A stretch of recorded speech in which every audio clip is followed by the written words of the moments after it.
അപ്പോൾ നിങ്ങളുടെ ഐഫോണിലും battery draining, battery health പെട്ടെന്ന് ഡ്രോപ്പ് ആവുന്നു, ക്യാമറയ്ക്ക് എന്തെങ്കിലും ഇഷ്യൂസ്, അതോടൊപ്പം തന്നെ ഡിസ്പ്ലേ ഇങ്ങനെ ബ്ലിങ്ക് ആകുന്ന എന്തെങ്കിലും കുഴപ്പങ്ങളൊക്കെ ഉണ്ട്, ഇങ്ങനെയുള്ള പ്രോബ്ലംസ് നിങ്ങൾ നേരിടുന്നുണ്ടെങ്കിൽ ആപ്പിളിൻ്റെ അപ്കമിങ് അപ്ഡേറ്റ് ആയിട്ടുള്ള 18.4 അപ്ഡേറ്റ് ചെയ്യുന്നതിന് മുന്നേ നിങ്ങൾ അറിഞ്ഞിരിക്കേണ്ടതും ചെയ്യേണ്ടതുമായിട്ടുള്ള കാര്യങ്ങളാണ്.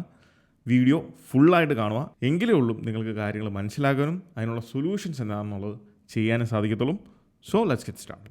സോ നിങ്ങളുടെ ഫോണിൽ ഈ ഒരു അപ്ഡേറ്റ് വരുന്നതിന് മുന്നേ നിങ്ങൾ ചെയ്യേണ്ടത്, ഒന്ന്, നമുക്ക് OTA വഴി ഓവർ ദ എയർ, അതായത് ഫോണിൽ തന്നെ ഈ ഒരു അപ്ഡേറ്റ് ചെയ്യാൻ സാധിക്കും. അതല്ല എന്നുണ്ടെങ്കിൽ iTunes ഉപയോഗിച്ച് നിങ്ങൾക്ക് അപ്ഡേറ്റ് ചെയ്യാമെന്നാണ്. ഞാനെപ്പോഴും iTunes റെക്കമെൻഡ് ചെയ്യുന്നത്. പ്രീവിയസ് അപ്ഡേറ്റ് നമുക്കറിയാം 18.3 ആയിരുന്നു, 18.3.1 ഇറങ്ങി, 18.3.2 ഇറങ്ങി.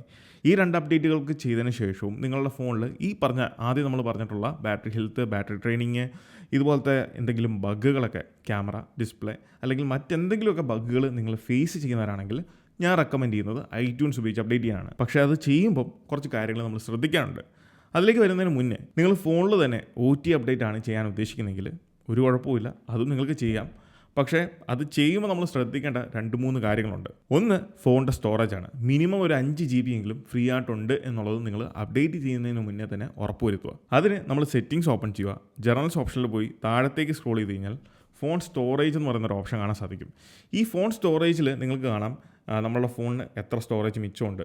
ഇനി ഈ പറഞ്ഞ 5 GB പോലും നിങ്ങൾക്ക് ഫ്രീ സ്പേസ് ഇല്ല എന്നുണ്ടെങ്കിൽ നമ്മൾ എന്താ ചെയ്യേണ്ടതെന്ന് വെച്ചാൽ, അതിൽ ഏറ്റവും കൂടുതൽ സ്റ്റോറേജ് കൺസ്യൂം ചെയ്യുന്ന ഇപ്പം ഏതെങ്കിലും ആപ്ലിക്കേഷൻ ആയേക്കാം, അത് നിങ്ങൾ ഓഫ്ലോഡ് ചെയ്യുക. ഇപ്പോൾ ഇവിടെ ഒരു ഗെയിം കാണാൻ സാധിക്കും. ആ ഒരു ഗെയിമിൻ്റെ സ്റ്റോറേജ് സൈസ് എന്ന് പറയുന്നത് 2 GB മേളിലാണ്. അതിൻ്റെ തൊട്ട് താഴെയായിട്ട് നിങ്ങൾക്ക് ഓഫ്ലോഡ് ആപ്പ് എന്ന് പറയുന്നൊരു ഓപ്ഷൻ കാണാൻ സാധിക്കും. ഓഫ്ലോഡ് ആപ്പ്, അതിൽ ക്ലിക്ക് ചെയ്യുമ്പം ഈ വരുന്ന 2 GB ഗെയിമിൻ്റെ ഡാറ്റ അത് ക്ലൗഡിലേക്ക് അങ്ങ് സേവ് ആവും. നമ്മുടെ ഫോണിൽ നിന്ന് അത് ഫ്രീ ആവും. പക്ഷേ അത് എടുക്കാൻ, അതായത് ആ ക്ലൗഡിലേക്ക് സേവ് ആകാൻ കുറച്ച് ടൈം എടുക്കും. അതുവരെ നിങ്ങൾ വെയിറ്റ് ചെയ്യണം. എങ്കിൽ മാത്രമേ ഉള്ളൂ പ്രോപ്പറായിട്ട് ഇത് ക്ലൗഡിലേക്ക് സേവ് ആയതിനു ശേഷം നമ്മളുടെ ഫോണിൽ നിന്ന് ആ സ്പേസ് അല്ലെങ്കിൽ ആ സ്റ്റോറേജ് ഫ്രീ ആകത്തുള്ളൂ. അങ്ങനെ നിങ്ങൾക്ക് ഒരു 5 GB എങ്കിലും സ്റ്റോറേജ് മിനിമം ഫ്രീ ആക്കാൻ സാധിച്ചു കഴിഞ്ഞാൽ നിങ്ങൾ ക്ലീനായിട്ട് ഈ ഒരു അപ്ഡേറ്റ് ചെയ്യാവുന്നതാണ്. 2, ഇതെങ്ങനെ അപ്ഡേറ്റ് ചെയ്യാം? ആളുകൾക്കൊരു സംശയം ഉണ്ടാകുന്നതാണ്, മൊബൈൽ ഡാറ്റ ഉപയോഗിച്ച് ചെയ്യണോ അല്ലെങ്കിൽ വൈഫൈ ഉപയോഗിച്ച് അപ്ഡേറ്റ് ചെയ്യണോ എന്നുള്ളത്. വൈഫൈ ആയാലും മൊബൈൽ ഡാറ്റ ആണെങ്കിലും യാതൊരു കുഴപ്പമില്ല. നമ്മളുടെ ഒരു ഐഫോൺ കമ്മ്യൂണിറ്റി എന്ന് പറയുന്നതിൽ ഒരു 80% ആളുകളുടെ ഇടയിലെങ്കിലും കുറച്ച് തെറ്റിദ്ധാരണകളുണ്ട്. അതിലൊന്നാണ് ഈ ഒരു മൊബൈൽ ഡാറ്റ ഉപയോഗിച്ച് അപ്ഡേറ്റ് ചെയ്യുമ്പം എന്തെങ്കിലും കുഴപ്പമുണ്ടോ, അല്ലെങ്കിൽ വൈഫൈ അപ്ഡേറ്റ് ചെയ്യുന്നതാണോ ഏറ്റവും നല്ലത്?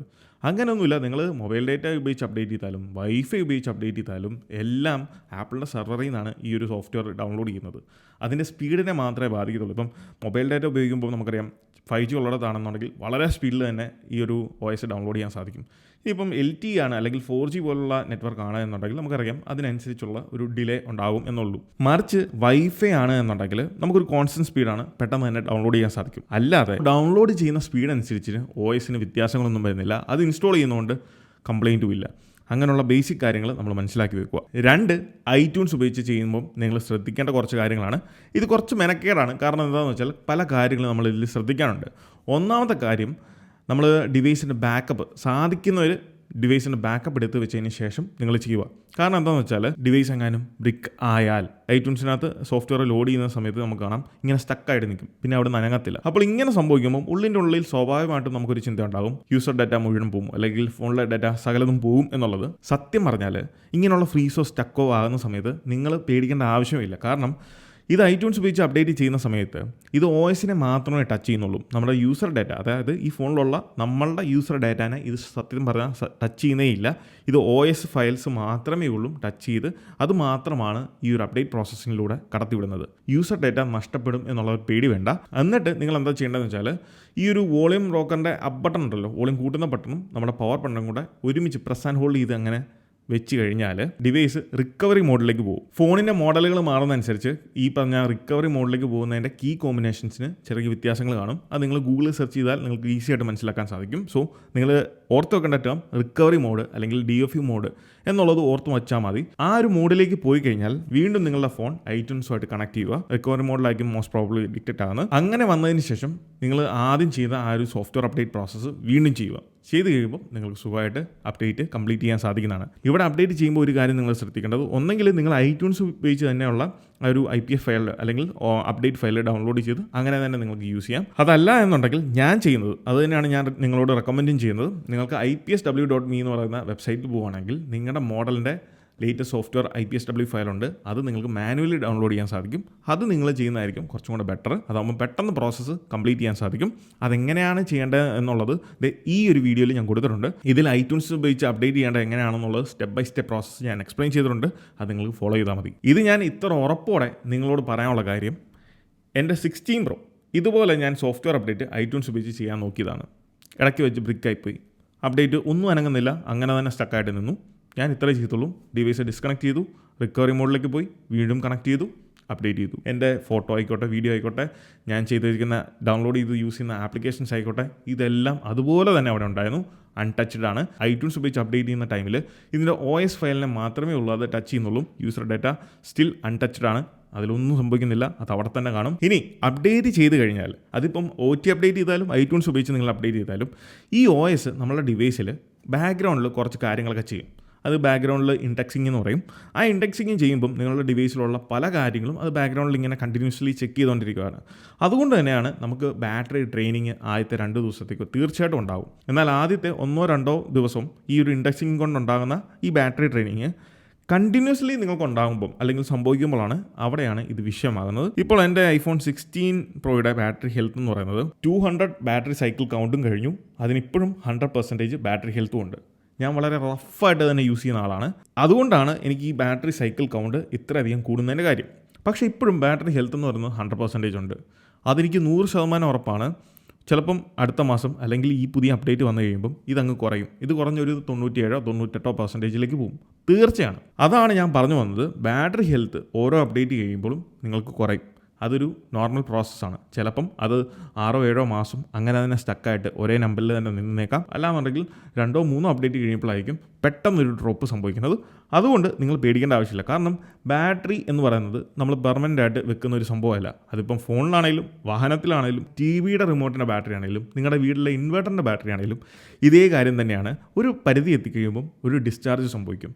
അങ്ങനെ വരുമ്പം TVയുടെ റിമോട്ടിലൊക്കെ ആണെങ്കിൽ നമുക്ക് ബാറ്ററി മാറ്റാം. ഇൻവെർട്ടറിലാണെങ്കിൽ നമ്മൾ അതിനകത്ത് ആ ഒരു സൊല്യൂഷൻ അല്ലെങ്കിൽ ആസിഡ് എന്ന് പറയുന്നത് നമ്മൾ റീഫിൽ ചെയ്യുകയാണ് ചെയ്യുന്നത്. ഇതേ സെയിം സംഭവം തന്നെയാണ് ഫോണിലും സംഭവിക്കുന്നത്. നമ്മളൊരു പരിധി എത്തിക്കുമ്പോൾ ബാറ്ററി ഹെൽത്ത് ഡ്രോപ്പ് ആക്കിയുമ്പോൾ ബാറ്ററി മാറ്റുക എന്നല്ലാതെ വേറെ ഒരു വഴിയുമില്ല. അപ്പോൾ അതും പേടിച്ച് നമ്മൾ ഫോൺ യൂസ് ചെയ്യാതിരിക്കുന്നത്, ഞാൻ ആദ്യം പറഞ്ഞ നമ്മളുടെ ഈ ഒരു കമ്മ്യൂണിറ്റി ഉണ്ടല്ലോ, അപ്പം അതിലുള്ള ആളുകളുടെ ഇടയിൽ ഉണ്ടായേക്കുന്ന ഒരു തെറ്റിദ്ധാരണയാണ്. അത് രണ്ടാമത്തെ ശുദ്ധ മണ്ടത്തരം. അത് നിങ്ങൾ മാറ്റുക. ഇനിയെങ്കിലും കാര്യങ്ങൾ മനസ്സിലാക്കുക. ഒരു പ്രോബ്ലം ഉണ്ടാകുന്നത് നമുക്ക് അതിനെപ്പറ്റിയുള്ള കൃത്യമായിട്ടുള്ള ഒരു ധാരണ ഇല്ലാത്തതുകൊണ്ടാണ്. അതായത് എന്ത് കാര്യമാണേലും അതിനെപ്പറ്റി ഒരു ധാരണ ഉണ്ടെങ്കിൽ നമുക്കറിയാം ഇത് ഇത്രയ്ക്കേ ഉള്ളൂ, അല്ലാതെ ഞാൻ പ്രത്യേകം പോകത്തില്ല. ആ ഒരു കാര്യത്തെപ്പറ്റി നമുക്ക് കൃത്യമായിട്ടുള്ള ധാരണ അല്ലെങ്കിൽ ബോധ്യമുണ്ട് എന്നുണ്ടെങ്കിൽ നമ്മൾ പറ്റിക്കപ്പെടത്തില്ല. സോ ആ ഒരു കാര്യമാണ് ഞാൻ പറഞ്ഞു തരുന്നത്. അത് നിങ്ങൾ മനസ്സിലാക്കുക. പിന്നെ ഉണ്ടാകുന്നത് ബഗ്ഗുകളാണ്. അതിൽ ക്യാമറ സംബന്ധിച്ചുള്ള ക്യാമറ ആപ്ലിക്കേഷൻ ഓപ്പൺ ആകുമ്പം ഒരു ഡാർക്ക് പോലെ വരുന്നു, അല്ലെങ്കിൽ അത് പ്രോപ്പറായിട്ട് വർക്കാകുന്നില്ല. അതുപോലെ തന്നെ ഡിസ്പ്ലേക്ക് ചില യൂസേഴ്സിന് ഡിസ്പ്ലേക്ക് പല ഇഷ്യൂസൊക്കെ പറയുന്നു.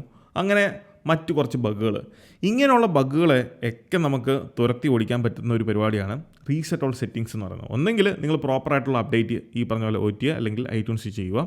എന്നിട്ടും ഉണ്ടാകുന്ന അല്ലെങ്കിൽ കണ്ടിന്യൂ ചെയ്യുന്ന ഈ പറഞ്ഞ ബഗ്ഗുകളെ നമ്മുടെ ഫോണിൻ്റെ സെറ്റിങ്സ് റീസെറ്റ് ചെയ്യുന്നതിലൂടെ ഒരു പരിധി വരെയെങ്കിലും കുറയ്ക്കണം എന്നുണ്ടെങ്കിൽ നമുക്ക് ചെയ്യാൻ പറ്റുന്ന അടുത്തൊരു സ്റ്റെപ്പാണ് റീസെറ്റ് ഓൾ സെറ്റിങ്സ്. അതായത് നമ്മുടെ സെറ്റിങ്സിനകത്ത് പോവുക, ജനറൽസ് എന്ന് പറയുന്ന ഓപ്ഷനിൽ ഏറ്റവും താഴത്തേക്ക് പോയി കഴിയുമ്പം റീസെറ്റ് എന്ന് പറയുന്ന ഒരു ഓപ്ഷൻ കാണാൻ സാധിക്കും.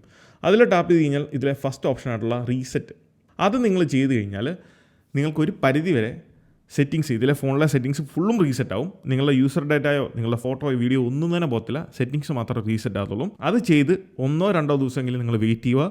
ചെയ്ത് കഴിയുമ്പം ഉറപ്പാണ് നിങ്ങളുടെ ബാറ്ററിയുടെ ഡ്രെയിനിങ് ഒരു പരിധി വരെയെങ്കിലും നിന്ന് കാണും. അതോടൊപ്പം ഈ പറഞ്ഞ ചില ബഗ്ഗുകൾക്കൊക്കെ വ്യത്യാസങ്ങളും കാണും. സോ ഈ കാര്യം നിങ്ങൾ ഒന്ന് ട്രൈ ചെയ്ത് നോക്കുക. ബാക്കിയുള്ള കാര്യങ്ങൾ നമ്മൾ iOS 18.4 അപ്ഡേറ്റ് റിലീസ് ചെയ്തതിന് ശേഷം അതിനെപ്പറ്റിയുള്ള നമ്മൾ ഫീച്ചേഴ്സും പുതിയ മാറ്റങ്ങളെപ്പറ്റി സംസാരിക്കും. അതിനുശേഷം വരുന്ന ഫോളോ അപ്പ് വീഡിയോ, iOS 18.4ൻ്റെ ഫോളോ അപ്പ് വീഡിയോയിൽ ബാക്കിയുള്ള കാര്യങ്ങളും യൂസേഴ്സിൻ്റെ കംപ്ലയിൻറ്റുകളും ഇഷ്യൂസിനെ പറ്റിയൊക്കെ നമ്മൾ സംസാരിക്കുന്നതായിരിക്കും. അപ്പോൾ ഈ ഒരു വീഡിയോ നിങ്ങൾക്ക് ഇഷ്ടമായെന്ന് വിചാരിക്കുന്നു. ഇതുപോലത്തെ ആപ്പിൾ റിലേറ്റഡ് ആയിട്ടുള്ള എല്ലാ കണ്ടൻസിനും നമ്മുടെ ഇൻസ്റ്റാഗ്രാം പേജും യൂട്യൂബ് ചാനലും നിങ്ങൾ ഫോളോ ചെയ്യുക. So this is Milan. Catch you guys next one. Till then, peace.